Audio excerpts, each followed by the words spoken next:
বাংলাদেশের বোলাররা যখন চেপে বসেছে ঠিক তখনই জ্বলে উঠল শাদাব খানের ব্যাট। 25 বলে 48 রানের বিধ্বংসী এক ইনিংস খেলে ম্যাচের মোমেন্টাম নিয়ে এলেন নিজেদের ডেরায়।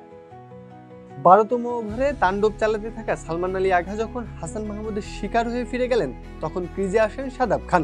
12 ওভার শেষে 4 উইকেট হারিয়ে পাকিস্তানের সংগ্রহ তখন 118। তবে শুরুটা বেশ দেখে শুনে করলেন, তাড়াহুড়ো না করে নিজের ঝলকটা জমিয়ে রাখলেন শেষ 3 ওভারের জন্য। 17তম ওভার শেষে 6 উইকেট হারিয়ে যখন পাকিস্তানের সংগ্রহ দাঁড়ায় 158 রান, ডাগ আউটে তখন চিন্তার ভাঁজ। তবে দুশ্চিন্তা দূর করার জন্য শাদাব বেছে নিলেন রিশাদের শেষ 3টা বল। ইস্পাহানি বেকারি ফ্রেশ, স্বাদের আবেশে একটু আয়েশ। 6-6-4 রিশাদের স্পেলের শেষ 3 বলে এলো 16 রান, আর ওই ওভারটাই মূলত পাকিস্তানকে বড় সংগ্রহের পথে নিয়ে আসে।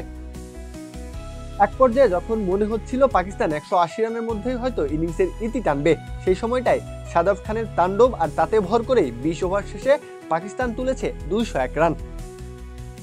শাদাব খানের 25 বলের ইনিংস জুড়ে ছিল মাত্র 5টি ডট বল, 5-4 এবং 2 ছক্কায় সাজানো ইনিংস যে টি-20-র আদর্শ ব্যাটিং তা প্রমাণ করেছেন তিনি। দলের বিপর্যয়ে ফিনিশিং রোলে হাল ধরে দেখিয়েছেন নিজের সক্ষমতা, তাই তো পাকিস্তান দলের স্কোয়াডে এই শাদাব খান গুরুত্বপূর্ণ এক নাম। প্রত্যয় হক কাব্য, খেলা 71।